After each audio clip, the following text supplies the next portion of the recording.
Bonjour, bonjour, bonjour. J'espère que vous allez bien. En tout cas, moi, chez moi, ça va. Hein. Moi, chez moi, ça va. En attendant que les gens se connectent, on va faire un peu causette. Donc là, maintenant, actuellement, pendant les 2-3 minutes qui vont venir, j'ai le temps de saluer tous ceux qui vont mettre un commentaire. Et après ça, quand on sera lancé dans le live, voilà, on ne pourra plus trop faire attention à qui dit bonjour, qui dit pas bonjour. Voilà. Et surtout par rapport aux réponses. Donc maintenant, pendant qu'on attend mon invité Maître Zoku sur ce live, j'ai le temps de dire bonjour, de saluer respectueusement tous ceux qui se connectent. Moi, chez moi, ça va, tout se passe très bien. Vraiment, je n'ai pas à me plaindre. Tout est comme il faut. Voilà. J'espère que chez vous aussi. Ah. Mon frère arrive. La journée. Maître. L'ajout est en cours en attendant qu'il se connecte. Voilà. Ça prend un peu de temps quand même. Je ne sais pas pourquoi. Peut-être que si ça ne se connecte pas sur ce compte, tu vas prendre l'autre compte. Ah, c'est bon, c'est passé. Bonsoir mon frère, comment tu vas? Oui, bonsoir. Et aujourd'hui, c'est la casquette à l'envers. Hein? Ah ouais? Non, c'est pas à l'envers, c'est à l'endroit. Là, c'est penché sur le côté façon. Là. Ah, d'accord, bon, je vais rectifier ça. Tu sais que Non, tu peux la mettre sur le côté, toi aussi. je me suis T'inquiète. pas, Ça veut dire que là. je Non, me suis pas bien la peigné, donc casquette, ça change, ça fait un changement. voilà. Voilà, voilà. Ça fait un changement. Alors, j'espère que tu vas bien, mon frère. Oui, je vais bien, je vais bien. Ok. Maintenant, j'espère Alors, que j'étais en train de dire, les gens m'entendent bien. oui, on t'entend très bien. J'étais en train de dire que Ok. bon, on a 2-3 minutes, le temps que les gens se connectent pour saluer Oui, tous ceux qui vont mettre des commentaires, parce que quand on sera lancé, on ne pourra plus le faire. Voilà. Parce que pour ne pas couper le fil de la vidéo, ouais. donc on attend. Si jamais les gens ne réagissent pas, on va commencer la vidéo. Hein. Ouais. Ouais. Donc voilà, aujourd'hui c'est le 30 août 2024. Il est 15 heures Ouais. et quelques, là, je crois, il doit être 16-17. C'est ça, non? Euh, Et euh, 15h19. 15h19. oui, d'accord. 15h24. Voilà. 15h24. Ok, d'accord. Alors, je suis Boakwasi avec Metzoku. Aujourd'hui, on vient vraiment de façon très sereine, très calme, de façon très pragmatique aussi, parler des sujets d'actualité, d'un sujet d'actualité qui nous paraît très important. Nous souhaitons vraiment, avec la plus grande simplicité, parce que notre but, c'est de faire en sorte que la majorité des gens comprennent ce qui se passe dans le monde actuellement. Et on voudrait vraiment éclairer ceux qui ne sont pas au courant, parce qu'il y a d'autres personnes qui sont au courant, mais ceux qui ne sont pas au courant et qui ne voient pas encore les changements qui sont en train de se faire dans le monde, on veut simplement les mettre au parfum, les mettre, faire une, comment on dit ça, une mise à jour pour qu'ils puissent comprendre sincèrement et sérieusement ce qui nous attend dans très peu de temps. Ce n'est pas une séance d'exorcisme ou bien une séance de prière ou bien une séance de divination ou bien non. Ce ne sont que des analyses qui se font par rapport à des faits bien précis et avec lesquels vous pouvez, par rapport auxquels vous pouvez aller vérifier vous-même la véracité de ce qu'on vous dit et voir en effet si ce qu'on dit tient la route ou bien si ce ne sont que des élucubrations surtout de moi, parce que comme c'est ma vidéo, si ce ne sont que des élucubrations d'un illuminé qui vient raconter sa vie sur les réseaux sociaux, vous ferez vous-même votre propre opinion. Alors, vous avez vu le titre de la vidéo. Est-ce que tu peux le lire, s'il te plaît, mon frère? Bon, attends que je consulte. Voilà. excusez-moi, peut-être 30 secondes. Partagez la Voilà. vidéo, s'il vous plaît. Partagez la vidéo, mettez les cœurs, les likes, les pieds, mettez tout ce qu'il faut et partagez la vidéo pour qu'elle puisse réagir. Le bloc de l'Ouest. Attendez que je Coupe le son. évite les interférences. Coupe le son, voilà. Voilà.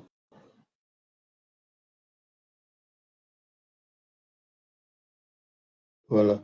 Le bloc de l'Ouest ne peut plus gérer le monde. C'est fini. Le temps est venu de faire librement nos choix. Voilà. Voilà. Ça te va comme titre? Oui, ça va. Parce que pour la petite histoire, mon frère Zoko et moi, on fait beaucoup par rapport au titre des vidéos. C'est surtout lui qui m'engueule souvent par rapport au titre des vidéos, parce qu'il veut que je fasse des titres percutants. C'est ça, non? Oui. Et moi, dans le titre, je fignole souvent, et lui, il veut pas, il veut que ce soit fracassant pour que les gens puissent venir voir. Alors, vous avez vu le titre de la vidéo. Pourquoi on dit ça? On dit ça parce que actuellement, nous avons en Afrique en particulier deux tendances qui sont en train de s'affronter sur le terrain. Il y a la tendance de ceux qui ont été à l'école, qui ont fait de grandes études et qui ont une façon de penser un peu occidentale et qui se disent que sans l'apport et l'aide du colon, nous, Africains, on ne peut pas atteindre notre développement qui va faire en sorte que nous pourrons vivre tranquillement en Afrique, bien comme les autres. On a absolument besoin de l'apport de l'Occident, comme ils l'ont fait depuis le début de la création de nos pays, après la conférence de Berlin et tout ça. On a forcément besoin de leur approbation, de leur accompagnement, de leurs aides. On a besoin de tout ça pour pouvoir nous en sortir. Et puis maintenant, il y a l'autre bloc qui est rempli de jeunes surtout et d'anciens qui se sont battus depuis longtemps, qui se disent que l'Afrique, en effet, peut se développer avec des idées africaines, avec des Africains qui vont prendre leur destinée en main tranquillement sans l'apport de qui que ce soit. Quand on dit l'apport, c'est-à-dire sans l'aval de qui que ce soit, simplement avec les échanges, comment je dis le mot? Tu as coupé le volume? Il y a un retour. Oui, oui. Parce que tu as bougé le téléphone, maintenant je m'entends en double. Alors, sans forcément l'aval et l'accompagnement d'autres personnes qui viendront nous dire ce que nous avons à faire ou bien comment on doit faire les choses. Ce groupe-là est composé de personnes comme ceux de l'AES, nos frères de l'AES, qui ont décidé de prendre leur destinée en main et de faire les choses comme ils l'entendent et de discuter avec qui ils veulent. Et qui veut discuter avec eux aussi. Mais qu'est-ce qu'on remarque?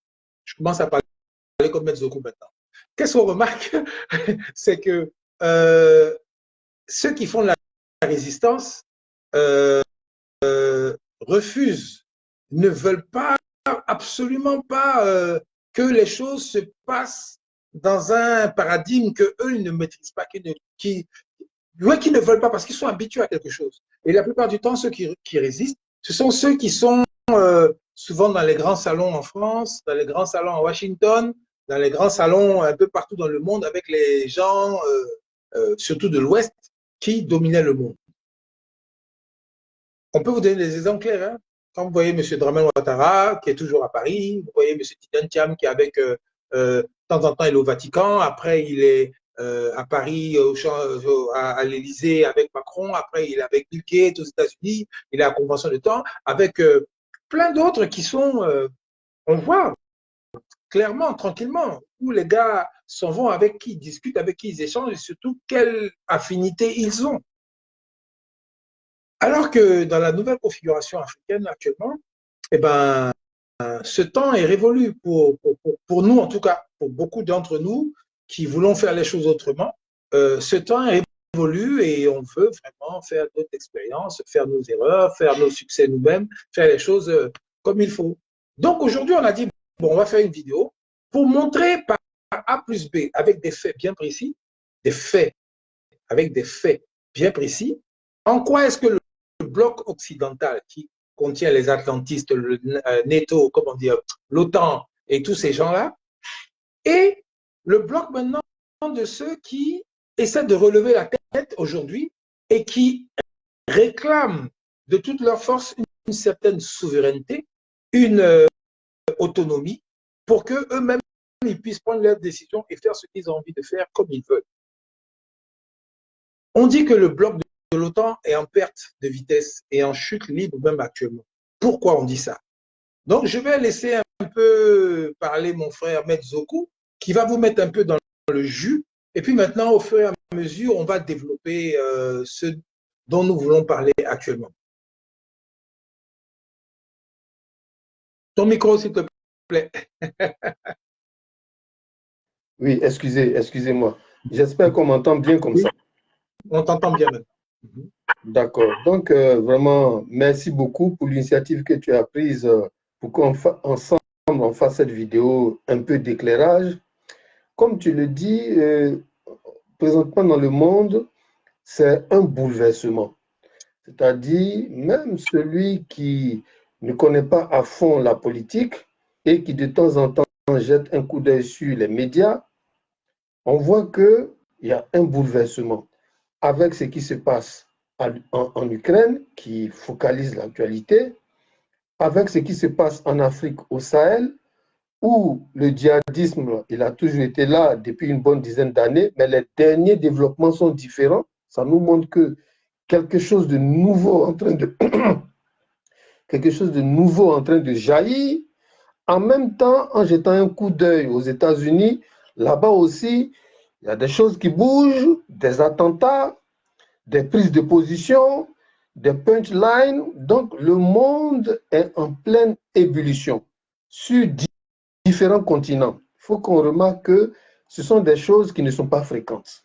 Vous voyez, on peut avoir un moment où il y a une vague d'attentats en Europe, tout est focalisé sur l'Europe, ou alors il y a des événements en Amérique du Sud, au Venezuela ou à Cuba, où là-bas c'est le principal focus de l'actualité, mais c'est rare que sur différents continents, il y a plusieurs points chauds en même temps. Donc vous voyez, ce qu'on vit, c'est un peu particulier. On n'a pas dit que c'est du jamais vu, non, ça a dû se répéter à d'autres époques, mais c'est des situations qui ne se répètent, qui ne sont pas fréquentes. Vous voyez, Oui. En Europe, il y a l'Ukraine, en Afrique, il y a l'AES, voilà, des combats qui reprennent avec des choses, des situations sensibles. Au Burkina, 200 morts, Mali, Tinzawaten. Pendant ce temps, aux États-Unis, ça bouge.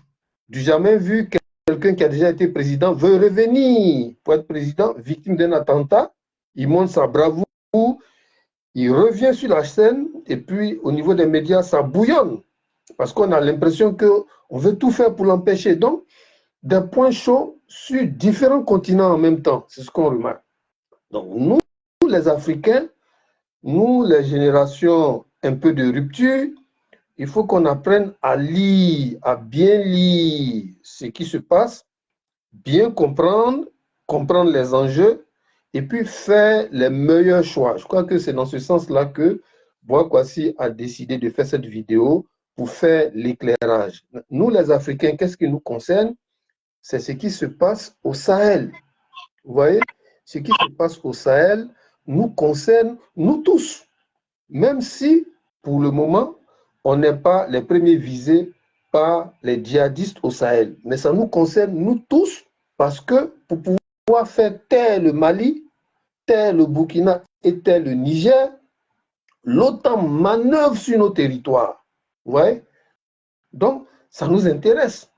Des bases affichées ou discrètes sont installées. L'OTAN accentue ses manœuvres souterraines. Ouais, ça veut dire qu'on n'est pas les premiers concernés par le djihadisme, mais pour traiter la question du djihadisme, l'OTAN s'infiltre dans nos territoires. Ils infiltrent nos territoires, ils installent des réseaux. Donc, ça ne sert à rien de nous dire que non, c'est honteux, on va fermer les yeux. Non, non, non.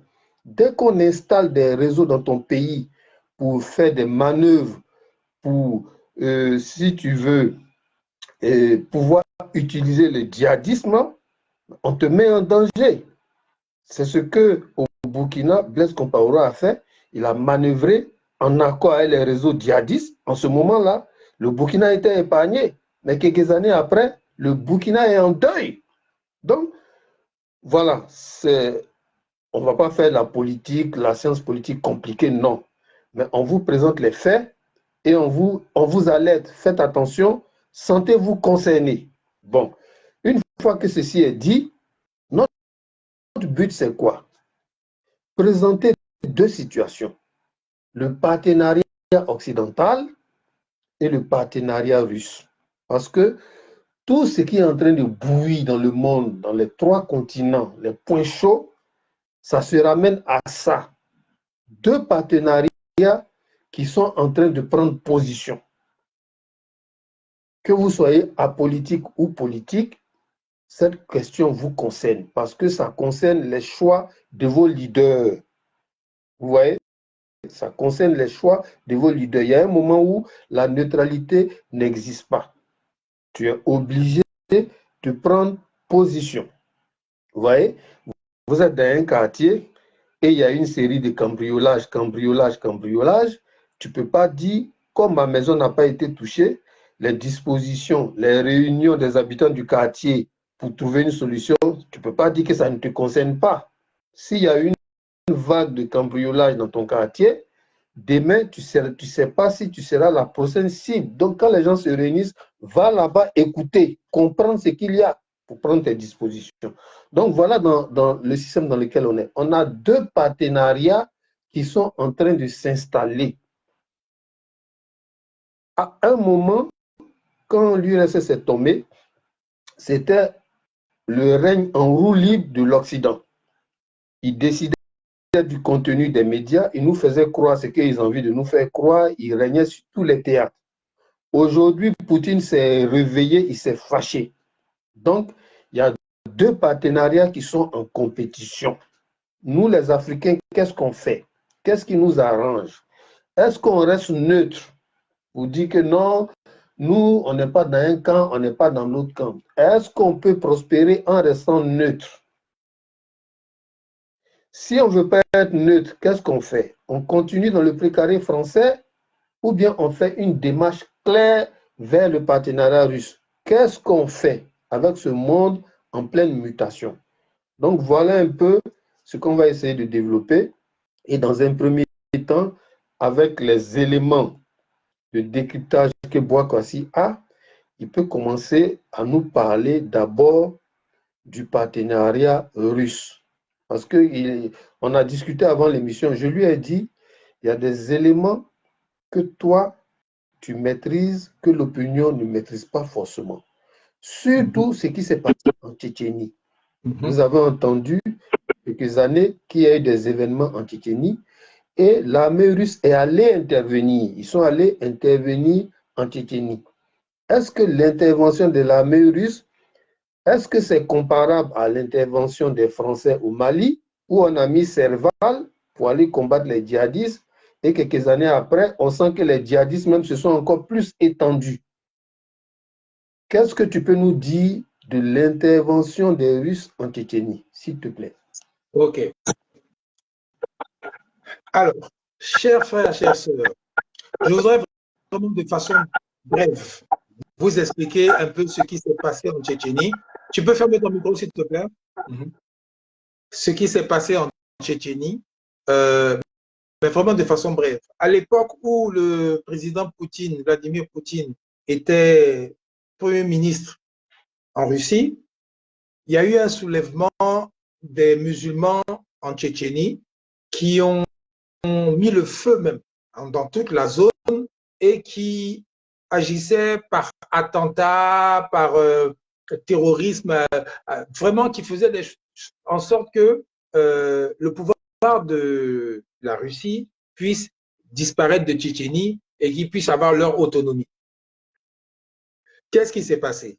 Il y a eu un événement dans un théâtre qui a été très médiatisé, où les Russes sont venus, ils ont mis un gaz spécial qui a tué la moitié des gens dans le théâtre, et quelque part, ça a terminé tous les terroristes qui étaient dedans. Parce que Poutine avait dit que lui ne discute pas avec les terroristes.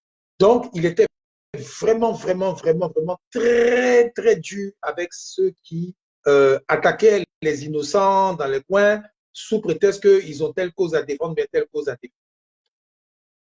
Maintenant, ça a déclenché, ça s'est déclenché en une guerre, carrément, avec les Tchétchènes qui voulaient chasser l'armée russe de Tchétchénie. Qu'est-ce que Vladimir Poutine a fait? Mais il y a eu une volée de bois vert, comme on dit. C'est-à-dire que les Russes ont frappé de façon impitoyable et terrible en Tchétchénie. Ils ont détruit carrément les 3/4 du pays. Ils ont détruit carrément les 3/4 du pays sans, comme on dit, attendez, hein, sans Yori. Ils ont détruit. Mais quand vous regardez aujourd'hui l'information, quand vous regardez aujourd'hui la Tchétchénie, quand vous regardez aujourd'hui le peuple tchétchène qui voue un respect incommensurable à Vladimir Poutine, après le fait qu'il ait détruit leur pays pendant une guerre, on se pose des questions. Mais pourquoi? Ils sont masos, ils ont le syndrome de Stockholm. Qu'est-ce qui s'est passé? Poutine est chrétien orthodoxe, ils sont musulmans. Mais qu'est-ce qui s'est passé? Puis les Tchétchènes jurent aujourd'hui par tous les saints que c'est Poutine qui est leur godfather. C'est-à-dire que Poutine est le patron et le boss. Pourquoi? Je vous dis pourquoi. C'est très simple. Vous tapez sur Google la Tchétchénie, la capitale de la Tchétchénie, les villes de Tchétchénie. Après la guerre, allez regarder ce que Poutine a fait en Tchétchénie. Il a reconstruit tout le pays. Je répète, après la guerre, il a reconstruit tout le pays. Est-ce que vous me suivez? Le monsieur a reconstruit tout le pays. Et il a reconstruit de façon encore plus magnifique. Il a reconstruit. C'est-à-dire que la Tchétchénie aujourd'hui, c'est devenu un pays qui il fait bon vivre, où c'est beau, de beaux buildings, des écoles, des magasins. C'est-à-dire que le peuple tchétchène aujourd'hui, ils ont complètement oublié la guerre. Toutes les traces de la guerre ont disparu. Le monsieur, il a retapé le pays.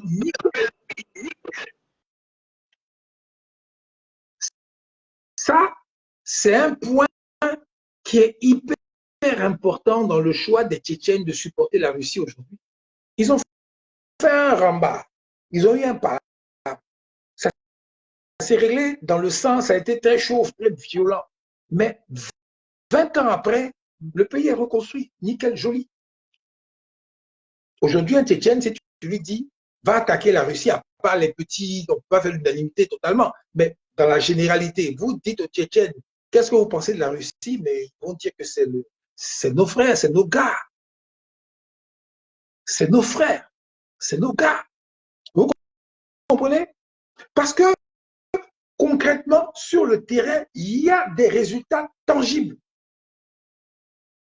C'est clair. Aujourd'hui, les gars, ils ne se plaignent pas. La vie est belle chez eux. Donc, l'armée de Tchétchénie, en plus qu'il a réarmé, reformé, aujourd'hui, les gars, ils peuvent donner leur vie pour Vladimir Poutine et la Russie. Parce que leur vie a complètement changé. C'est plus comme avant. La Tchétchénie, avant, c'était n'importe quoi. Aujourd'hui, la Tchétchénie, c'est un beau pays. Tout comme d'autres pays qui sont autour de la Russie, là, les petits pays, parce qu'on ne connaît pas trop, là. Azerbaïdjan, Turkestan, bien les trucs là. Les gars, là-bas, c'est joli chez eux. Les gars leur ont envoyé la technologie, de l'aide, de la formation, plein de choses qui font que leur population aujourd'hui, là, les gars n'ont même pas besoin d'aller.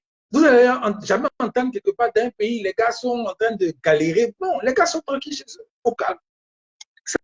Ça, c'est du pragmatisme géopolitique. C'est vrai, on est venu gâter, hein, mais on a arrangé. En parlant de la Russie. je vais prendre par exemple l'exemple des États-Unis. Ils se sont levés, ils sont allés bousiller l'Irak, sous prétexte qu'il y avait des armes de quoi, destruction massive, il y avait ceci, Saddam Hussein était un terroriste, un dictateur, et ceci, cela. Je ne vais pas refaire l'histoire, mais vous voyez, prenez votre Google et puis allez regarder à quoi ressemble l'Irak aujourd'hui. Vous allez regarder à quoi ressemble l'Irak aujourd'hui. Et puis vous allez voir si le peuple irakien aujourd'hui porte les États-Unis dans leur cœur. Vous faites la même chose avec la Libye. Ils se sont levés avec la France, Sarkozy, tout ça. Ils sont allés chasser et tuer Kadhafi. Aujourd'hui, la Libye ressemble à quoi? Le peuple libyen aujourd'hui, ils sont assis là. Ils vont avoir les Américains dans leur cœur, avec amour. Ils vont être prêts à discuter avec eux. Non, on travaille ensemble. Vous pensez que ça va se faire? On parle de pragmatisme. Là. On parle des choses claires, nettes. Tous les endroits où les atlantistes ont intervenu de façon violente, c'est terminé comment? Certains vont peut-être parler de oui, il y a le Japon, ils ont déposé 2 bombes atomiques sur le Japon. Mais ce n'est pas du fait des États-Unis si le Japon s'est relevé. C'est les Japonais eux-mêmes qui sont des travailleurs, qui ont une culture du travail qui est ancestrale. Et ils ont rebossé les Américains, maintenant, les ont, je ne dirais pas accompagnés, mais ils étaient là, ils surveillaient pour voir si les gars allaient refaire une armée, bien ceci, cela. Rien que ça. Mais les gars, par rapport à leur intelligence, la technologie qu'ils avaient, les gars, ils ont réussi à se refaire. La Corée du Sud, c'est pareil. Ce n'est pas les Américains qui ont construit la Corée du Sud. Et ça, pour ça, je peux donner la parole à mon frère Betzoku, qui va vous donner les noms exacts, puisque lui, il est excellent dans cette histoire de noms exacts, que vous pouvez vérifier sur Google, pour voir qui était à la base du développement de la Malaisie, parce que la Malaisie, aujourd'hui, c'est un pays développé, à la base de la Corée du Sud, à la base du Japon, de tous ces pays-là, il va vous dire les noms. Et vous pourrez aller vérifier par vous-même. Ce n'est pas l'intervention des Atlantistes qui ont fait que les choses ont changé. Non, eux, ils étaient là, ils regardaient. Parce que les gars avaient déjà une certaine culture du travail. Donc, mon frère, est-ce que tu peux donner l'exemple de la Malaisie et puis de la Corée du Nord, la Corée du Sud, pardon. Oui, merci beaucoup. Je crois que ce que tu as dit, je vais appuyer dessus parce que tu as été clair. Tu as présenté l'intervention russe en Tchétchénie pour combattre, bon, entre guillemets, le mal, le terrorisme. Et tu as parlé de l'intervention des États-Unis en Irak pour aussi combattre quelqu'un qui était, bon, porteur de terrorisme à sa façon. Et voilà la différence, tu vois. Et tu as parlé aussi de l'intervention, en plus de l'Irak, tu as parlé d'une autre intervention des Américains, là. La Libye. La Libye, avec, ils sont allés. Regardez aujourd'hui, hein, ça fait mal. Un État où il y avait tout, les populations avaient tout. Aujourd'hui, c'est presque le désordre. Bon, il fallait aussi, on pourrait aussi parler de l'intervention des États-Unis en Afghanistan. Je ne sais pas, est-ce que ça a amené des positifs? Voilà. À côté de cela, l'intervention russe en Tchétchène, où aujourd'hui, toutes les infrastructures sont comme s'il n'y a jamais eu d'affrontement violent. Bon, merci. Tu parlais du Japon. Tu as bien fait de parler du Japon parce qu'au Japon, avant le lâchage, le lagage de la bombe atomique, ils avaient déjà un niveau scientifique. Parce que avec l'ère Meiji, ils ont amené les gens à prendre auprès des savants dans toute l'Europe. Donc, ils avaient déjà une culture scientifique, exactement comme l'Allemagne. L'Allemagne, à la fin de la guerre, on les a jugés, on les a punis, mais ils avaient une base, un noyau de bons savants que même les Américains ont récupéré. Donc, c'est un peu le cas du Japon. Ils avaient déjà des ressources humaines de qualité. Simplement, les États-Unis ont installé une armée là-bas pour veiller à ce que ces ressources humaines-là n'aillent pas conquérir la bombe atomique et puis devenir dangereux. Donc, ils les ont surveillés. Faites la science, mais il ne faut pas que ça soit inquiétant pour nous. C'est ce que le Japon a fait. Donc, jusqu'à récemment, le Japon n'avait pas d'armée. L'Allemagne aussi. Voilà. Ils appelaient, quand ils ont commencé à mettre des forces armées, pudiquement, ils ont appelé ça force d'autodéfense. Parce que de façon formelle, le mot armée C'était pas permis. L'Allemagne aussi, jusqu'à récemment, ils avaient été démilitarisés. Donc, ça veut dire que l'intervention des États-Unis au Japon, ça n'a rien créé comme situation pour faire progresser le Japon. Non, le Japon a progressé par ses propres forces intérieures, par ses propres ressources humaines qu'elles avaient déjà formées bien avant la Deuxième Guerre mondiale. Bon. Oui. Parle de la Corée du Sud. Ce qui est admis par tout le monde, c'est que le père de ce miracle de l'industrialisation de la Corée, eh bien, c'est un militaire qui s'appelle Park Chung-hee. Il a dirigé la Corée d'une main de fer pendant plus d'une décennie. Il a imposé un rythme de travail soutenu, réduit les congés, lutté contre la corruption. Et aujourd'hui, tout le monde reconnaît que c'est sa politique qui a permis l'émergence de ces grands groupes industriels-là, comme Hyundai, comme Samsung, etc., etc. Donc, c'est une parenthèse, parlant de la Malaisie, c'est à peu près la même configuration. Le docteur Mohamed Mahathir, voilà, il a compris les enjeux, mis l'accent sur la formation et petit à petit, la Malaisie, qui a à peu près la même superficie que la Côte d'Ivoire, à peu près le même climat, à peu près les mêmes ressources naturelles, c'est-à-dire cacao, palmier à huile, EVA, voilà. La Malaisie, par cette politique-là, s'est industrialisée. Voilà, donc, voilà la précision. Pour dire que quoi? L'intervention américaine, selon les faits, elle a toujours causé du chaos. Là où l'intervention américaine a été faite et que malgré cela, il n'y a pas eu de chaos, ce n'est pas dû à la bienveillance des Américains, non, mais à la discipline et à la culture endogène de ces peuples-là. Donc les États-Unis n'ont rien fait de spécial, ils n'ont fait que veiller à ce que leur progrès ne leur permette pas de basculer vers l'arme atomique pour les inquiéter. C'est tout. Mais tout ce qui s'est passé en Asie du Sud-Est, du Sud-Ouest ou en Asie centrale, tout ce qui s'est passé comme progrès n'est nullement dû au partenariat avec les États-Unis. Voilà. Je voudrais dire On quelque prend le chose, cas du... pour Oui, vas-y. rebondir sur ce que tu dis. Parce qu'il y a un petit côté où les Américains, par contre, ont bien travaillé. Les îles Oui, d'Hawaï. oui, Les îles d'Hawaï, ce n'était pas américain au départ. Les Américains ont pris oui. ça par la force, mais la différence, c'est que tout le peuple hawaïen a eu la nationalité américaine. Ça, c'est un. Et le développement économique et social est le même à Hawaï que à New York ou bien à Los Angeles ou bien à Miami et ceci, cela. Il n'y a pas de différence. Les gens, ils ont tout ce qu'il faut pour pouvoir vivre tranquillement. Donc, ça veut dire que la pauvreté, la misère, toutes ces choses-là, c'est comme aux États-Unis, c'est au même niveau, c'est-à-dire que ce n'est pas flagrant et les gars vivent tranquillement, ils vivent bien. Donc, le fait que les Hawaïens vivent bien et qu'ils fassent partie de, c'est le 52e état, je crois, des États-Unis, le 51e, il y a pas de problème. Les gens ne peuvent pas se plaindre parce qu'ils ont une vie décente. Ils ont une vie normale. Si jamais tu es Hawaïen, tu vas aller à New York, tu vas à New York, tu es traité comme les Américains et ainsi de suite.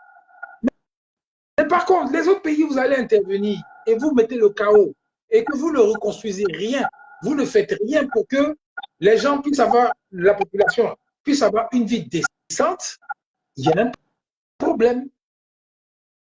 On vous explique ça pourquoi. Parce qu'aujourd'hui, on est à la croisée des chemins sur le plan mondial. Il y a des décisions que les populations vont prendre. Je ne dis pas les chefs d'État, hein. Je dis qu'il y a des décisions que les populations vont prendre, qui seront forcément entérinées par les chefs d'État.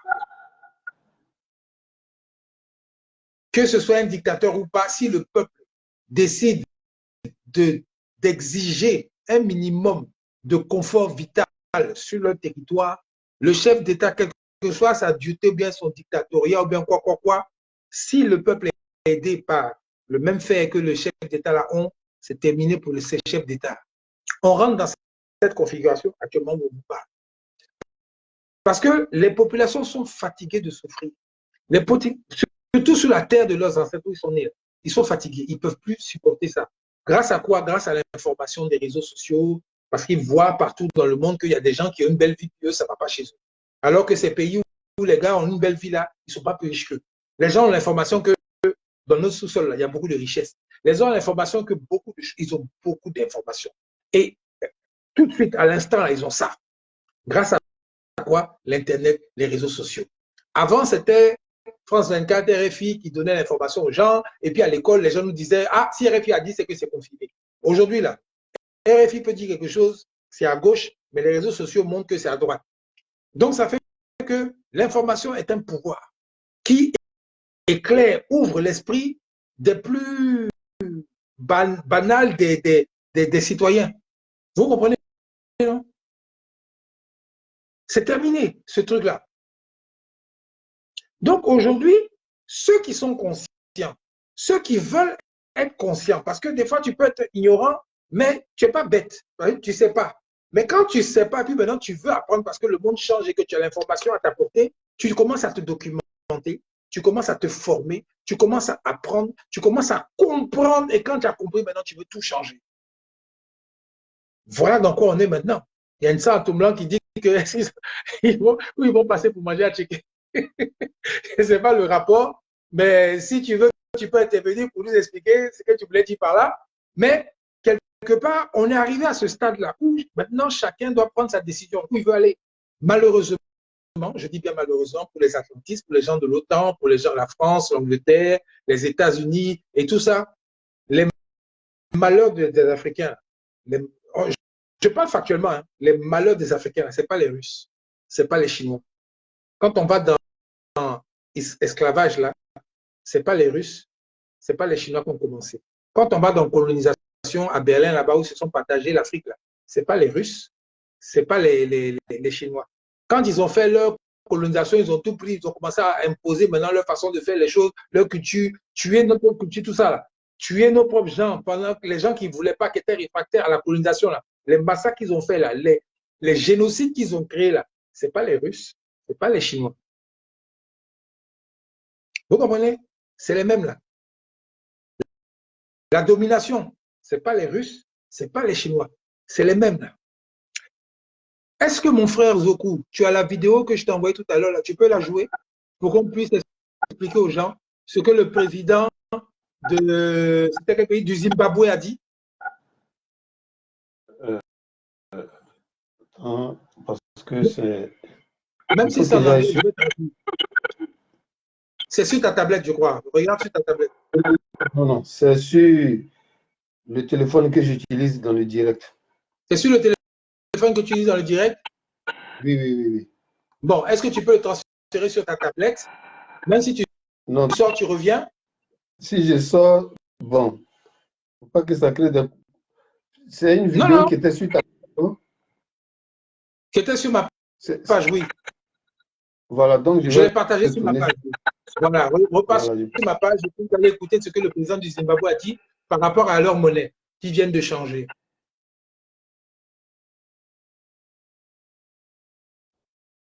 Mon fils Congo, si tu es chaud, tu montes. Hein? Ouais. On a besoin aussi de tes lumières. Vous allez entendre hein, ce que le président du Zimbabwe a dit et surtout ce qu'il a dit par rapport à la... Voilà, ok, c'est bon.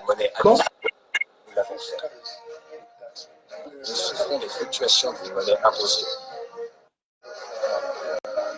Bon. Est-ce que le son passe? C'était pour faire un premier essai. Je vais voir, parce que je ne sais pas, je n'entendais pas bien, je vais voir.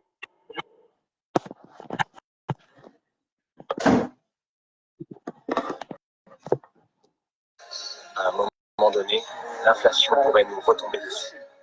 C'est le début? Nous avons donc estimé que nous avions besoin de quelque chose de solide sur lequel notre monnaie serait basée. C'est pas le début, mais c'est pour faire un test, pour voir si le son passe bien. Bon, c'est pas trop ça, mais je vais essayer de faire le résumé, c'est pas grave. Je vais essayer de faire le résumé. Alors, le président du Zimbabwe annonce que... il faut couper, s'il te plaît. le président du Zimbabwe annonce que le Zimbabwe a une nouvelle monnaie qui est adossée sur leur stock d'or.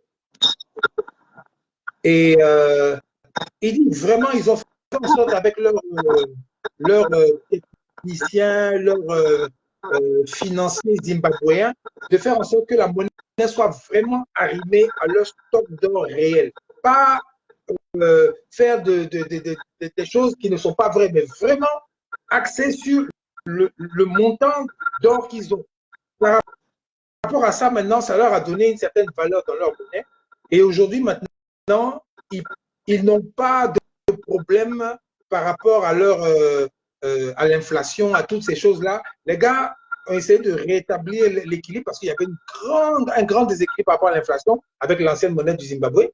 Et aujourd'hui, maintenant, les gars sont en train de se rééquilibrer toutes les choses. Et ils disent que leur PIB est en train de monter chaque année, les gars commencent à se refaire, leur économie repart de bon train. Et il dit que tout ça, ça a été possible grâce à la collaboration avec la Fédération de Russie. Et je cite, il dit que notre partenariat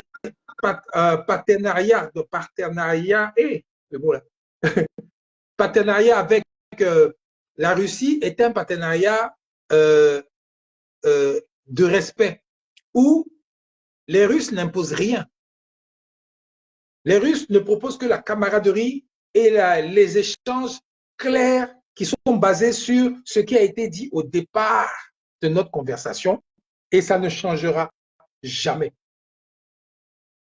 Le monsieur dit que ce que les Russes ont dit, ont proposé au départ, ils ont respecté ça jusqu'à aujourd'hui, et grâce à ça, ils ont pu avoir la technologie pour faire leur monnaie, pour faire leur truc, pour commencer à faire d'autres choses, et des échanges, et des milliers de Zimbabwéens s'en vont acquérir la technologie en Russie, dans les grandes écoles et tout ça là, pour revenir travailler pour leur pays.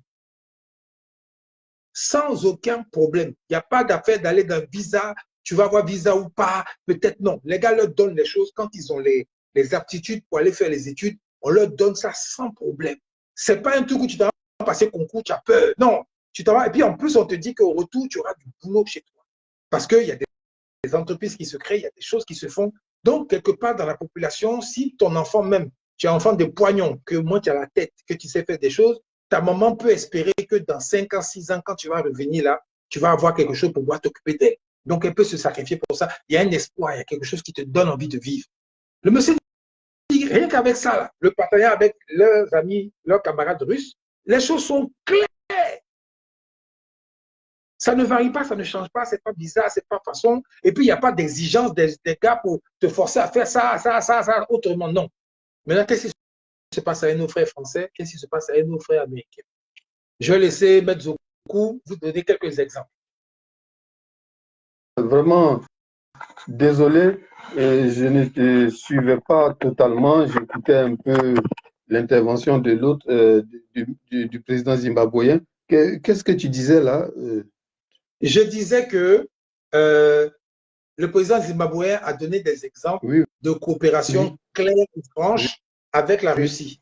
Et que la parole que les Russes ont donnée au départ, c'est une parole qui a été respectée bec et ongle. Claire, nette du début à la fin, ils n'ont pas bougé d'un iota. Maintenant, moi, je dis que toi, maintenant, je te laisse la parole pour donner des exemples de la France ou bien des États-Unis qui ont eu des partenariats avec certaines personnes et en plein milieu du partenariat, ont changé la gamme et ont fait autre chose. Ou nous permet de dire qu'on ne peut pas avoir confiance à des gens qui ne tiennent pas leur parole. Oui, vraiment, merci beaucoup. Merci pour la passe que tu me fais. Effectivement, sur le plan des... Attendez que... Voilà. Sur le plan des faits, il y a une différence entre la coopération française, la coopération occidentale et la coopération russe. Rappelez-vous ce qu'on publie souvent sur le net. Rappelez-vous les paroles du président syrien Bachar el-Assad. Il a dit qu'à un certain moment, dans le combat face aux terroristes, il était, voilà, face à l'État islamique, il était en quelque sorte en train de tomber. Il était en train de perdre la face et il n'avait plus d'alliés. Quand il a reçu un coup de fil de Poutine. Je crois que vous avez vu le post, c'est assez présent sur les réseaux sociaux. Et le seul qui a eu la bienveillance de vouloir communiquer avec lui, parce que son armée était en pleine déroute, il allait vers la défaite. Il dit le président Poutine lui a passé un coup de fil pour s'enquérir de ce qui se passe.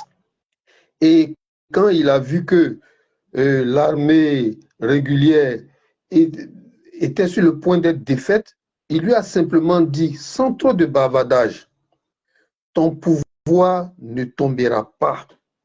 Point final. La suite, on la connaît. La Russie a déployé des armes, a déployé des sous-marins de dernière génération, des moyens de détection, des radars, des moyens de renseignement. Conclusion, Bachar n'est pas tombé. Et les faits, tous les médias mainstream, CNN, TV5, BFM, RFI, aujourd'hui, c'est comme si le conflit en Syrie n'a jamais existé. Ils sont passés à autre chose. Une manière de dire que Bachar a gagné. Voilà un exemple de loyauté du partenariat russe, surtout avec l'ère Poutine.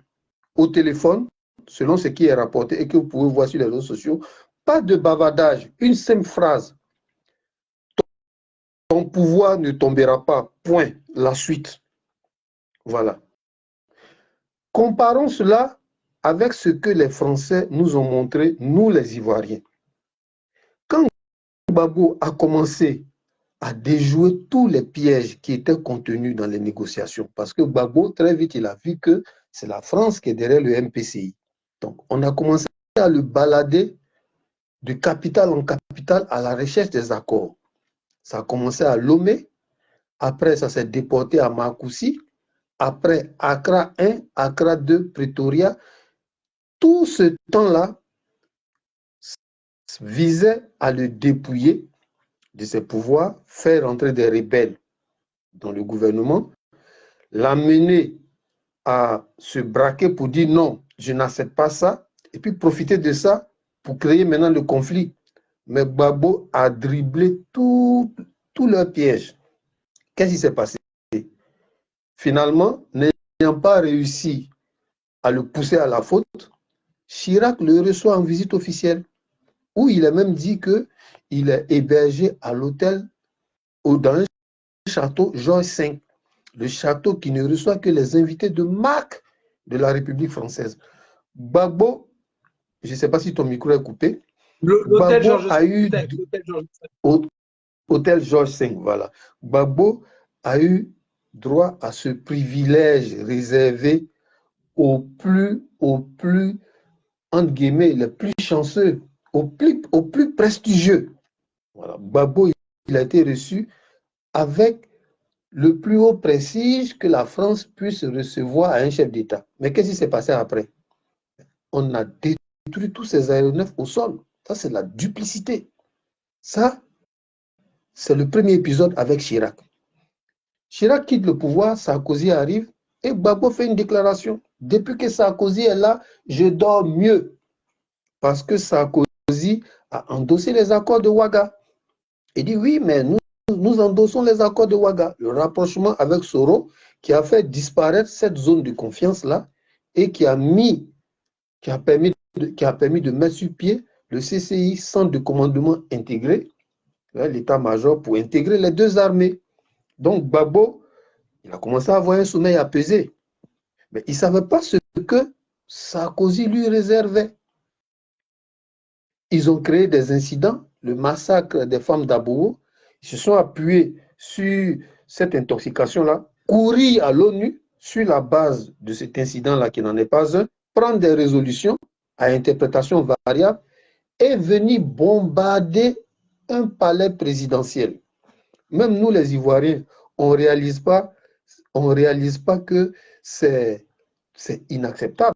Parce que tellement les gens étaient en train de supporter RHDP, ils n'ont même pas pris conscience que c'est un acte, c'est des limites qu'on a rarement dépassées dans l'histoire. Mais à part Salvador Allende au Chili, oui, vas-y.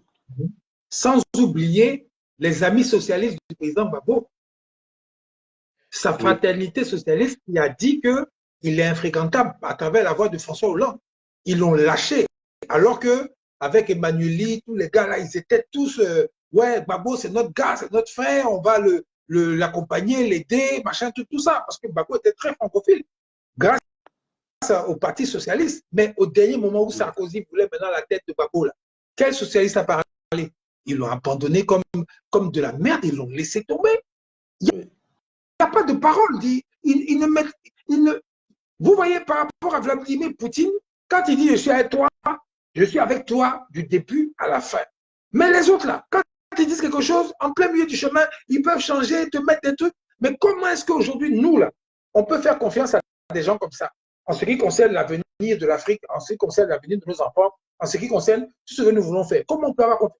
Il faut nous dire, si vous avez des commentaires, dites-nous en quoi est-ce qu'on peut laisser, par exemple, un monsieur comme Vladimir Poutine, qui nous dit que, Joe, si tu as un nous là, c'est comme ça, marché, c'est comme ça s'est passé, c'est clair. Et quand on va fouiller dans l'histoire, on ne voit pas où il a trahi quelqu'un, ou bien comment ces gens ont trahi quelqu'un. Mais par contre, pour les autres, là, les exemples sont légion. Depuis, on entend vous dire, parce qu'on vous explique ça par rapport au changement mondial qui est en train de se faire. Et c'est sans équivoque, ça ne repartira plus jamais à ce que c'était avant. Ça, il faut que les gens comprennent bien, parce qu'on a des politiciens aujourd'hui qui sont en train de se préparer à aller à des élections, qui sont en train de faire trucs et qui ont peur de dire les choses telles qu'elles sont. Ils ont peur de dire clairement où ils vont et ce qu'ils veulent faire. Ils veulent passer par des entourloupes ou bien faire plaisir à certaines personnes, parce que si jamais on dit par exemple, on ne veut plus de base militaire sur notre continent africain étranger, non, ça va gêner des gens qui veulent que ces bases-là soient là. Si on dit on ne veut plus du CFA, qui est une monnaie de merde, qui nous fatigue, qui nous met en retard, il y a des gens que ça va déranger parce que eux, ça les arrange. Et ces politiciens-là sont en train de se placer là, et ils ont peur même de dire les choses clairement, parce que, voilà, on n'a pas confiance, ou bien, non, c'est dangereux pour certains. Tu risques de mourir si jamais tu défends les intérêts de tes populations. On risque de te tuer. Est-ce que vous vous rendez compte où on s'en va? Aujourd'hui, maintenant, il y a des gens qui disent, hey, quels que soient les gens qui sont dans le monde là, quelle que soit leur force là, nous, si on est toi là, on ne peut rien te faire. Et puis, ça ne chauffe pas. On a les preuves, on a vu. Voilà, Bachar el-Assad qui est là encore aujourd'hui, il est assis calmement, il gère son pays au calme. Personne n'en parle parce que, ah, Joe, on a perdu, mais quand on perd là, on n'en parle pas. Au Venezuela, ils ont dit qu'eux, ils ne reconnaissent pas l'élection de Maduro parce que c'est rentré ici, c'est sorti là-bas. Mais est-ce que ça empêchait le soleil de se lever sur le Venezuela? Ça empêchait l'oxygène de circuler dans l'air du Venezuela? Rien. Tout ça, ils font ça. C'est à cause du pétrole du Venezuela. C'est à cause du pétrole du Venezuela. Ils font tout ça. C'est pas pour les populations. Tout ça là, ce narratif-là, grâce aux réseaux sociaux, grâce à l'information qui va plus vite que CNN maintenant aujourd'hui, nous tous sommes au courant, on a compris, on sait. On sait que les Américains qui sont à la CIA dans tout leur coin là-bas, quand ils font leur truc là, ce n'est pas pour le bien-être des populations, c'est pour les richesses qui sont dans le pays des gens. Tout le monde sait. Mais c'est pas aujourd'hui comment les gens peuvent être têtus à ce point et méchants à ce point pour essayer de forcer un truc qui ne fonctionnera plus jamais. Vous voyez, non? Donc, excuse-moi pour la petite parenthèse, c'était pour que les gens, de façon très simple, les gens puissent vraiment se faire eux-mêmes leur idée, aller faire des recherches par rapport à ce qu'on dit et constater que ce qu'on dit, ce n'est pas des conneries. Voilà, mon frère Zoku. Oui, donc voilà la différence entre la loyauté du côté russe et la duplicité du côté français. Donc, je disais que Gbagbo a dit, depuis que Sarkozy est là, je dors mieux. Il n'imaginait pas la suite que Sarkozy préparait. À partir d'incidents, des mises en scène, bombardement du marché d'Abobo, 7 femmes tuées, ils ont créé des incidents de toutes pièces, ils se sont appuyés là-dessus, inondé les médias de ces fakes-là, et puis susciter une réunion du Conseil de sécurité, prendre une résolution, l'interpréter de façon bizarre et puis détruire l'arsenal des FDS. Et chose la plus grave, bombarder le palais présidentiel d'un pays souverain. Nous, les Ivoiriens, on n'a pas mesuré cette La gravité. abomination-là. Parce que beaucoup étaient encore derrière le RHDP. Voilà, donc ils ne voyaient pas. Non, mais dans l'histoire, c'est rare qu'un État se lève et aille bombarder le palais présidentiel d'un autre État.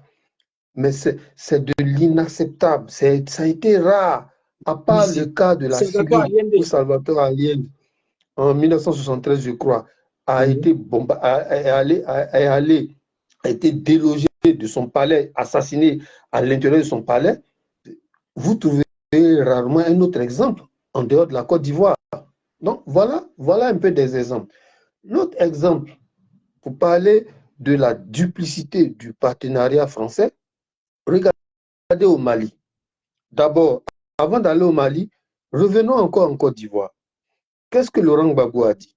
Il dit, lorsqu'il a appelé l'icône, il a clairement dit la nature de l'aide qu'il sollicite de leur part. Il a clairement dit, pas écrit.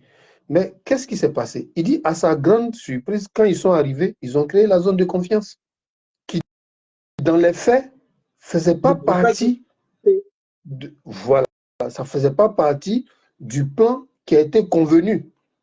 Ils ont créé cette zone de confiance-là, et qu'est-ce qu'on a remarqué?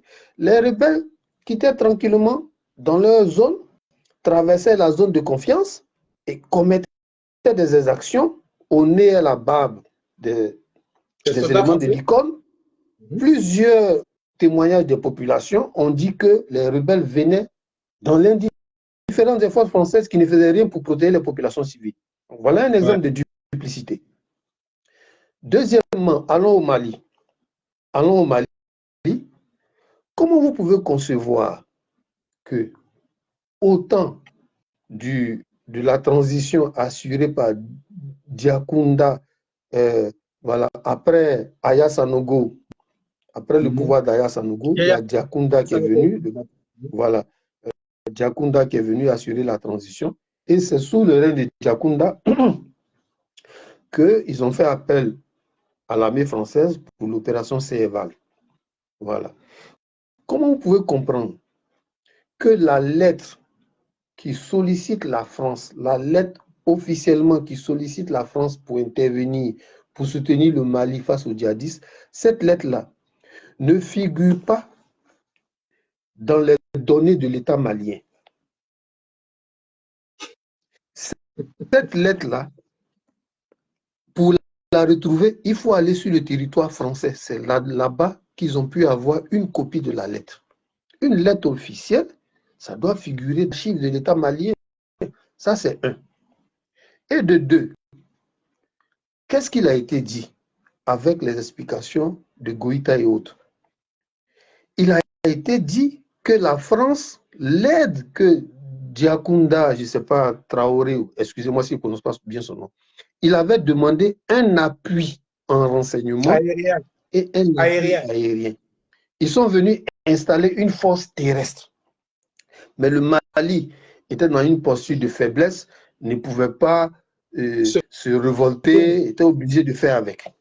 Donc, d'abord, on ne respecte pas strictement ce qu'on s'est dit, ouais, cas de Gbagbo et cas de la transition malienne.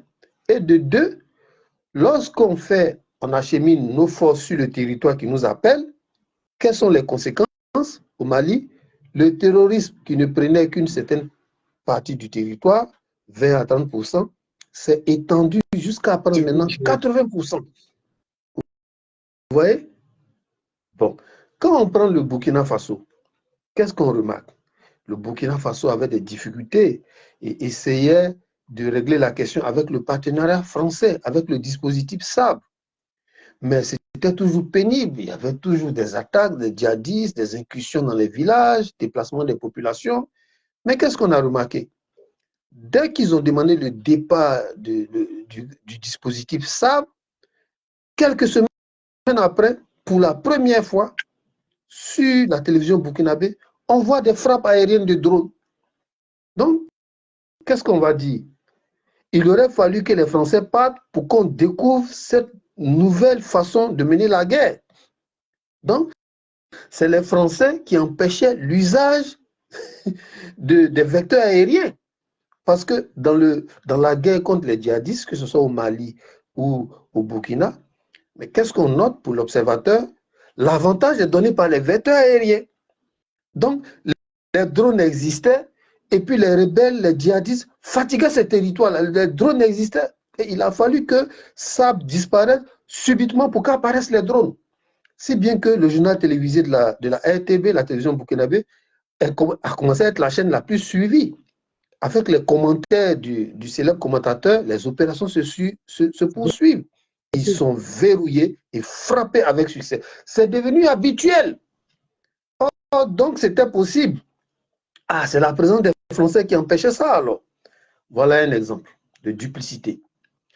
Un autre exemple, à une réunion de la CEDEAO en 2012, pour une fois, ce syndicat de vieux chefs d'État mégalomanes a décidé d'être raisonnable en créant une force multinationale pour lutter contre les djihadistes dans la zone.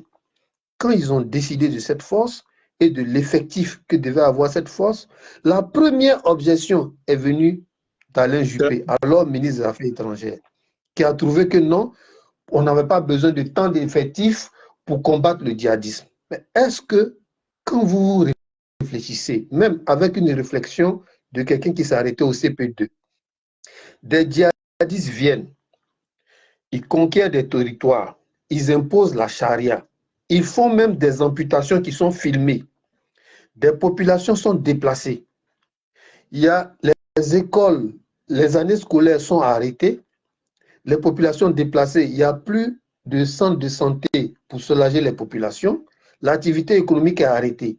Des chefs d'État se décident de former une force multinationale, même s'ils disent que ça va contenir 1 million. Où est votre problème? C'est sur leur continent qu'il y a la détresse. Donc, si eux ils jugent qu'ils vont mobiliser 1 milliard de soldats, vous ne pouvez pas venir, vous qui n'êtes pas concernés, dire que non, c'est trop. Ça veut dire que c'est vous qui êtes derrière les djihadistes. Ça veut dire que trop là, ça vous gêne parce qu'on va vous tuer. Vous êtes derrière les djihadistes. Voilà encore la duplicité du partenariat français. Un autre exemple, qu'est-ce que Choguel Kokala Maïga dévoile? Il dévoile que dans les commandes d'équipements, d'aéronefs et d'armement qui arrivaient, les gens constatent que souvent, c'est des équipements de seconde main. Souvent, ça vient sans les pièces détachées, les pièces de rechange. C'est-à-dire, pour résumer ce qu'il a dit, souvent, les commandes ne venaient pas tel que ça a été écrit. Il y a toujours une défaillance. Soit c'est livré en retard, soit la commande arrive au complet, mais avec un constat de matériel de seconde main, soit ça arrive totalement, mais les pièces de rechange qui accompagnent ne viennent pas. Ça veut dire qu'ils n'ont jamais tenu leur parole. C'est-à-dire, quand on s'assoit, on consulte les documents, on consulte les clauses de la coopération de Serval avec l'État malien, ils n'ont jamais tenu leur parole.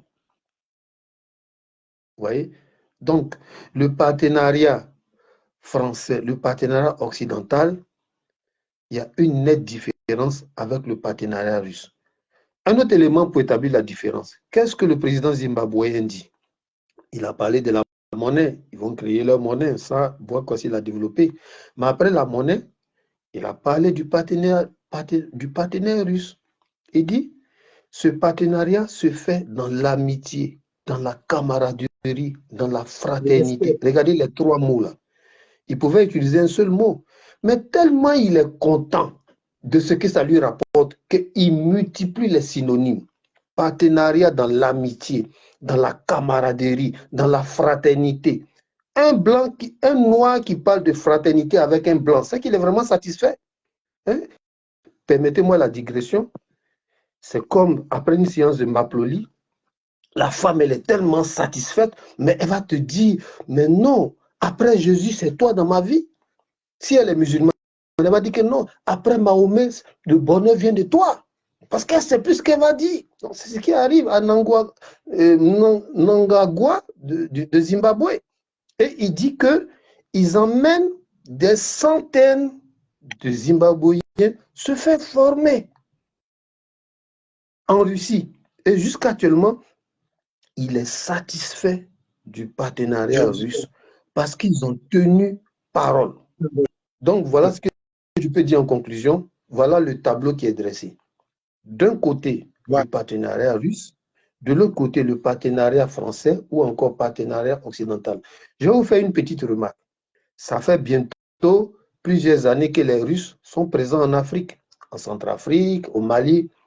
Est-ce que vous avez déjà entendu une parole d'insatisfaction par rapport aux officiels africains? Est-ce que vous avez déjà entendu les responsables de ces États-là se plaindre de quelque chose qui n'aurait pas marché avec le partenariat russe? Moi, je n'en ai pas entendu parler. Tout ce que je note, on peut voir que des situations qui se présentent moins bien que ce qu'on avait prévu, rapidement, ils font des ajustements. Comme par exemple Tizawaten, voilà un incident qu'on n'avait pas prévu, c'est arrivé, mais rapidement, ils prennent des mesures. Parce que on est homme, tu ne peux pas planifier tout à la perfection. Il y a un truc qui peut, de façon involontaire, qui peut survenir de façon, comment on appelle, de façon fortuite. Un fait peut arriver. Mais là, avec les partenaires russes, tout de suite, ils font l'enregistrement. Et c'est des choses qui ne sont pas imputables ni aux Russes, ni aux Africains. Donc, on est à l'écoute. Jusqu'actuellement, j'attends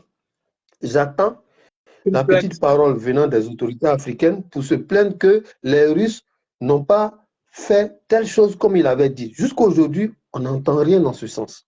Par contre, du côté du partenariat occidental, attends, je vais finir rapidement. Oui, vas-y. Non, mais ce qu'on a entendu, c'est RFI qui dit que Human Rights Watch, ou bien je ne sais pas quoi là, on dit que les Russes sont en train de tuer les populations civiles. Les Russes et puis les soldats maliens, ils sont en train de massacrer les populations civiles sans défense. Ça, on a entendu ça sur RFI, TV5 et tous leurs médias. Mais dire que les officiels même du Mali, du Burkina ou bien de tous ces pays où ils collaborent avec les Russes, on n'a jamais entendu une plainte. On n'a jamais entendu quelque chose. Tout a été respecté et les gars sont satisfaits. Voilà. Donc je vais terminer rapidement. Arrêtons de nous laisser distraire. Arrêtons de donner nos oreilles gratuitement à ceux qui, depuis la colonisation, n'ont fait que nous niquer, nous tromper, nous induire en erreur. Arrêtons ça. Il est temps qu'on sache d'où peut venir notre salut. Parce que là, il faut être clair, on est dans les griffes de la France. Donc, quand un lion t'attaque et te serre à la gorge, là, ce n'est pas une gazelle que tu vas appeler. Non.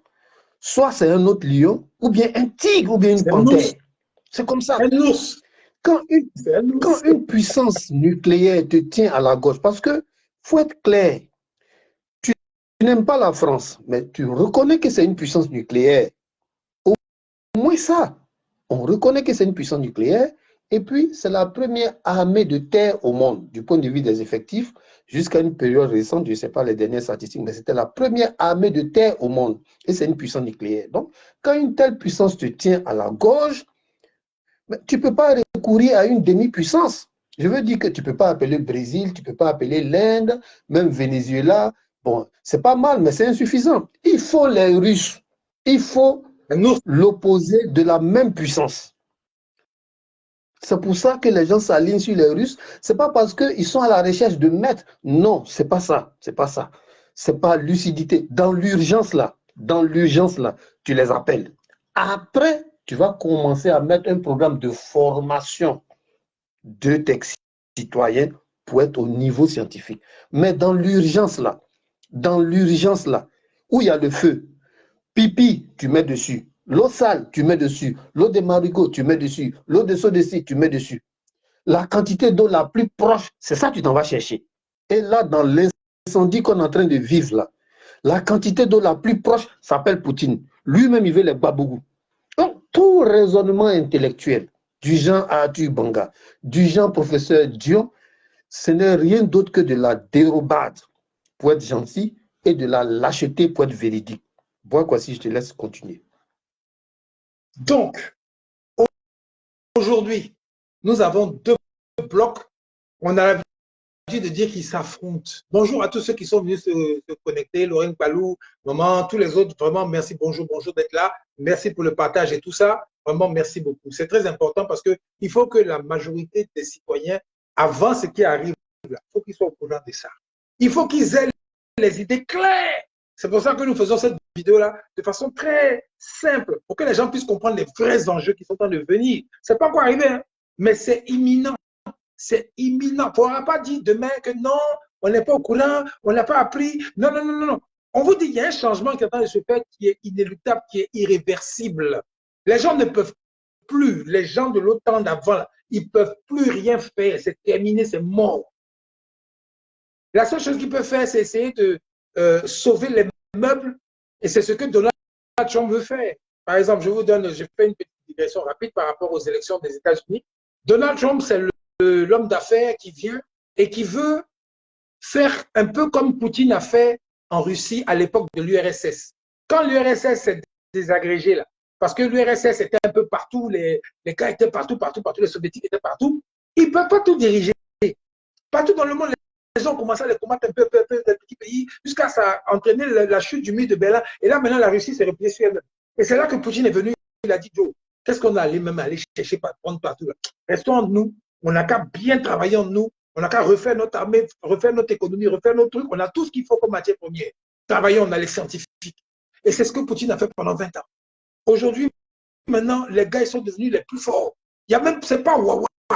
Les gars sont posés maintenant, ils dictent ce qu'ils veulent, ils font ce qu'ils veulent. Et la chance du monde, c'est que Poutine n'est pas un gars comme Hitler, il n'est pas un gars comme les gars qui veulent Napoléon et tout ça, qui veulent aller conquérir le monde. Eux, ils sont dans leur coin, ils ont dit, cette zone-là, il ne faut pas venir nous embêter ici, sinon on va taper. Les Ukrainiens ont essayé, voilà, il a tapé. Donc les gars, ils sont dans leur coin, tranquilles. Et puis maintenant, puisque l'OTAN a voulu les emmerder par rapport à la zone de tampon qu'ils ont dit, il ne faut pas que quelqu'un va venir nous faire chier ici. Mais maintenant, il a dit, mais pourquoi nous, on est toujours calme, on est toujours sur la défensive, on est toujours en train de se défendre. Maintenant, nous aussi, on va passer à l'offensive. Et je sais que si je passe à l'offensive, ou je vais aller passer à l'offensive, il va faire mal à mes ennemis. C'est là-bas que je vais frapper. Et qu'est-ce qu'il a dit, Poutine? Il dit, c'est en Afrique qu'il va les taper. Tous les pays qui sont du côté de l'Atlantique, il va enlever les dictateurs là, et puis il va mettre d'autres personnes qui vont aller maintenant dans son sens. C'est ce qu'on est en train de voir actuellement. Et malheureusement, pour les gens de l'OTAN, ceux qui font la balance là, c'est la population. Donc, quand je regarde aujourd'hui en Côte d'Ivoire, des gens du HDP, qui sont en train de s'auto-satisfaire par rapport à leurs chiffres, à leurs données eux-mêmes qui se donnent là, leur truc. Et puis, je regarde maintenant de l'autre côté, la population qui pleure, la population qui est en train de souffrir. Le calcul, il est vite fait. Le RDF est malin aujourd'hui parce qu'ils ont dû faire pour mater tous ceux qui veulent marcher ou bien qui veulent se plaindre. Mais le jour où du fait va venir d'ailleurs, vous les tapez aussi là. C'est-à-dire que le travail sera vite fait, encore plus vite que possible, parce que toute la population va suivre derrière pour venir mettre dessus. Ne vous imaginez pas qu'il y a une population maintenant actuellement là, ils sont là, ils sont derrière Ouattara. C'est faux, ça n'existe plus ça. Si ça existe, c'est vraiment une petite infime partie de gens qui sont satisfaits, qui sont contents, contre une grande majorité de personnes qui sont en boule, qui sont en colère. Et chaque jour, ça augmente. Et des anciens supporters du RDR basculent de l'autre côté parce qu'on a cassé leur maison, on a gâté leur business, on a fait ceci, cela. Les gars disent, mais finalement, même, on s'est trompé. C'est ce qui est en train de venir devant vous à grands pas. Mais de façon, ça veut dire que si vous ne voyez pas, non, on s'en fout. On vous aura prévenu, on vous a dit. Et ça ne peut plus aller en arrière. M. Ouattara ne peut plus rien faire. Il suffit simplement que le fait rentre dans ce pays-là et qu'il y ait maintenant un croisement des faits, c'est la population qui va être l'arbitre. Est-ce que vous comprenez ce que ça veut dire? C'est la population qui va être l'arbitre. Et je ne crois pas que ceux qui sont du côté du RDR, RHDP, qui ont un peu de, qui ont le fait là, qui ont mis de l'argent de côté pour pouvoir vivre leur belle vie plus tard, là. Je ne crois pas que quand ils vont voir vraiment la situation se gâter, ils vont dire, moi, je vais mourir, et puis mon jeton là, ça va dormir en banque, ou bien d'autres personnes vont manger. Ils vont prendre la poudre d'escampette rapidement pour aller manger leur jeton ailleurs. Ils ne vont pas mourir pour M. Ouattara ou bien pour un système qui est en train de mourir actuellement sur le plan mondial. On vous le dit clairement, simplement, tranquillement, et il n'y a pas d'autre alternative. C'est comme ça ça va se passer. On vous a donné des faits depuis le début de la vidéo. Clair, clair, clair. Pour que les gens qui sont assis, les populations là, où ils vont aller là, c'est où il y a leur bonheur. Aujourd'hui, on ne peut pas venir blaguer les gens avec des chiffres. Oui, le PIB, la Côte d'Ivoire, c'est le meilleur du monde, alors que vous voyez les Ivoiriens, ils mangent une fois par jour, bien peut-être même demi-fois par jour. Vous ne pouvez pas leur dire que c'est ça. On dit il y a pont, il y a le goudron, il y a tout. On est les premiers au monde par ça, ceci, cela, plus tous les problèmes qu'il y a avec les histoires de ceci, de cela sur le plan social. Vous voyez de quoi je parle, non? Qui sont en train de détruire le tissu social africain, ivoirien. Tout ça. Les gars voient. Les gens souffrent dans leur cœur de voir certaines choses qui se passent. Mais ils sont, comme ça, comment le mot est, ils n'ont pas de force devant ça parce qu'ils n'ont pas de fait, ils n'ont rien. Mais si le fait vient d'ailleurs, le calcul sera vite fait. Le calcul sera vite fait. Je vous assure que ceux qui sont aujourd'hui en train de gonfler leurs muscles dans les journaux, on est prêt. On est une armée, on est prêt. On a ceci, cela, on est prêt. Les gars, le premier coup de fusil, ça va être Bolibana. Parce que les gens vont aller cacher leur argent, ils vont aller manger leur argent que de défendre un pouvoir qui est fini. Je vous jure que ça va se passer comme ça. Les gars ne sont pas bêtes. Aujourd'hui, là, parce qu'ils mangent, ils sont assis à côté de Ouattara. Et puis, ouais, ne vous inquiétez pas, chef. Non, tout va bien se passer. Non, on est là. Mais dès que ça va péter, il y a peut-être des volontaires qui vont aller au fond. Mais ce qui va se passer pour eux, là, mais les autres qui réfléchissent, là, quand ils vont voir leur jet qui est dans les banques, dans les paradis fiscaux, leur truc, là, ils vont prendre la poudre d'escampette. Ils préfèrent aller manger leur jet quelque part dans un paradis là-bas, et puis tranquille, vivre tranquillement, que de venir mourir. Puis maintenant, c'est leurs cousins, leurs trucs qui sont au courant de leur business. Ils vont bien manger ça demain. Et puis sur leur cadavre. C'est ce qui est en train de venir. Parce que je vous ai dit que l'arbitre de tout ça, c'est la population. Si la population de Côte d'Ivoire était contente du travail du RDR, RHDP, que vraiment les Ivoiriens vivaient vraiment décemment, qu'ils étaient contents, ils étaient bien, il n'y avait aucun Ivoirien qui partait au Maroc pour aller mourir dans le désert, tous les enfants, ils avaient du boulot, tout était bien chez eux parce que le gars a bien travaillé sur le plan social, tout le monde est content, tout le monde a du boulot. Là, j'avais dit que nous, on se trompe, on rêve parce que la population ne va jamais se lever contre ces gens-là. Mais là où on est arrivé, là, les Ivoiriens qui souffrent, les paysans déjà, qui ont mal quand ils font pousser le cacao, puis on dit que oui, la Côte d'Ivoire attend de vendre ces 2 millions de tonnes de cacao pour se faire son jet, alors que les gens qui ont travaillé comme ça pour avoir ces 2 millions de tonnes-là, c'est tous des malheureux qui souffrent dans leur champ là-bas avec leurs pantalons déchirés, bachettes et puis les bottes, les trucs. Les gars souffrent. Et puis maintenant, des hommes d'affaires qui viennent prendre ces cacao-là avec des prix vraiment ridicules. Eux, ils vont être des multimilliardaires. Vous pensez que quand la donne va changer, les paysans vont vous suivre pour vous défendre quoi? Mais je ne sais pas si on a pompé piment dans votre nez ou bien je ne sais pas. Hein? C'est devant vous, hein? C'est en train de venir. Ceux qui arrivent là, on ne peut pas pour attraper. Nous, on vous prévient. C'est pas qu'on est des devins, on voit cœur dans sauce graine. Non. Nous, on étudie la situation, on regarde, on pose des questions, on vérifie parmi la population ce qui se passe, on fait nos petits sondages, nos petits trucs, nos discussions, et puis on constate que la majorité de la population est mécontente. Mais la seule chose qui leur manque, ils ont peur parce qu'ils n'ont pas le fait.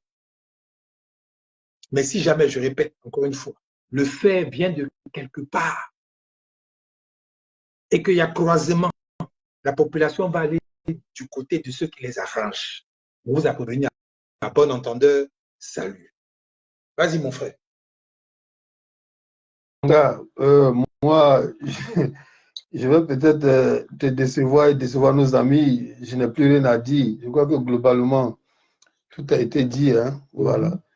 On a mis face à face les vertus et les effets du partenariat avec la Russie, les vertus et les effets, surtout les effets avec le partenariat français et occidental.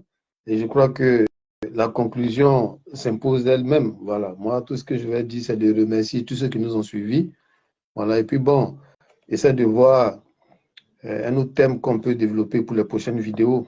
Voilà, je crois que l'essentiel est dit. Voilà. Donc aujourd'hui, moi, ce que je peux dire, c'est que les gens sont en train de s'apprêter. On voit des gens, ils sont en train de préparer leur parti politique, préparer leur candidature, leur truc, tout ça.